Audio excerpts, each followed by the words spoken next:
So in this video we are going to talk about SQL injection, and first of all we need to know what is SQL. So SQL is basically a programming language used by plenty of web application or website to gather the information or database from the database center. So from SQL injection, an attacker can manipulate the SQL command given by the web application through various ways and use them against your database so that he can access to them without having the authorities. So let's see how he does that. So first of all, when you have a vulnerable application and if you want to see whether your site is vulnerable enough or not, you can easily go to any web application or any application for PC or an open source testing tool. You can easily check whether your site is SQL injectable or not. Like Appy Spider, I have used SQL Map a lot to check whether it is SQL injectable or not. Or there are plenty of websites. I'm gonna link this site in the description. And moving on, if you get a site like this and which is SQL injectable, so we're gonna try to attack this site. So here's the log which runs at the backend services. You can't see them, but it usually looks like this. And go ahead and try logging in with your email and credentials. So let's the attacker give if an attacker gives an email and a password, even if it is a wrong password, how it's gonna work in the logs. See, checking supplied authentication. So first it goes to the database center, search for the user, then search for the desired password. If doesn't match, then no such user to report this invalid credentials, rendering login page. So that was the guess. So in guess you can, there is very low probability. So when it is a SQL injectable, you can use different ways to access it by SQL, as like this one.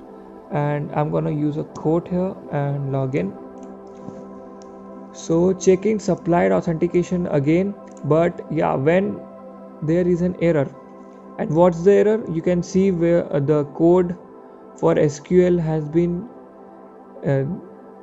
rejected by the server, as there have been two quotations, which is the main thing here, because you use quotation to end a syntax or a parameter. So the password parameter was ended here, but there was one more quote which we gonna use to get the access of this user. So the application crashed with an unexpected error. What could that mean? So this log shows SQL syntax error. This indicates that the code character messed something up in unexpected way. So here's a SQL code. If you have worked with SQL, you can see what everything is for. Like from users database, where email equal to this and password equal to this, then the whole credentials or database we're gonna get from the database to the web application.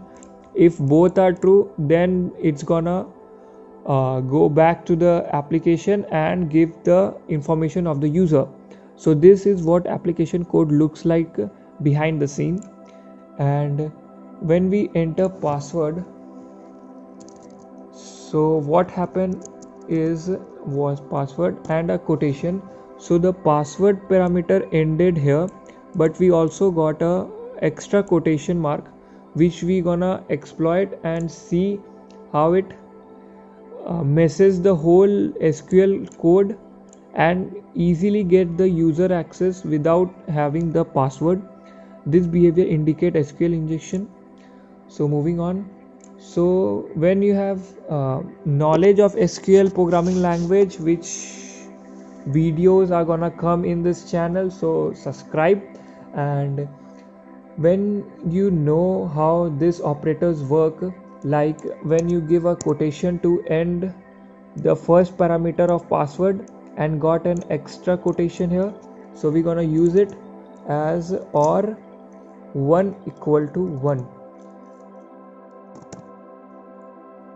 So what we have done here is, if this password is correct or 1 equal to 1, both of these can be true, or one of these, either of them can be true. So if either one of them is true, which this one is, as 1 equal to 1 is always true, so the password is gonna be always true. So what SQL thinks, that the password is either the given input or 1 equal to 1, which is true. So it gonna pass through the SQL syntax and give the whole database of the user. So like this, and we are in. We successfully gained access to the application without having to guess the password using SQL injection. So here it is, guys. This is all about SQL injection. And if you want to know how to fix SQL injection, so how to protect from SQL injection. So we know as SQL injection is a serious risk. How can we protect yourself? So parameterized statement, what does that mean? So parameterized statement makes sure that the parameter passed into a SQL statement are treated in a safe manner, like it works like a rectifier to check whether it's not been manipulated or not.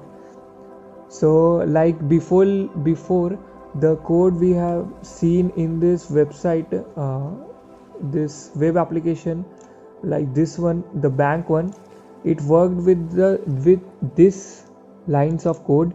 So here string SQL, this parameter takes a whole string which can be easily manipulated without any precautions taken. Like if it's been corrected, the precaution has been taken, like with plus email, so the email wouldn't be manipulated, and also an execute query which can check whether it is perfectly perfect statement or not. Like the key difference in is the data being passed to the execute query method. In the first case, the first case is this one, and the second case is this one. So in the first case, the parameterized string and the parameter are passed to the database separately, which allows the driver to correctly interpret them. In the second case, the full SQL statement is constructed before the driver is invoked. You should always use parameterized statement where available. They are number one protection against SQL injection, and there are also plenties of ways like sanitizing inputs and all. And you can also get code sample. All the links are in the description. You can check whether it is a good way or not, and you can check it on your website as well by the different methods like object relation mapping and all. So thank you, and let's move forward. Is it too much to ask for? Can I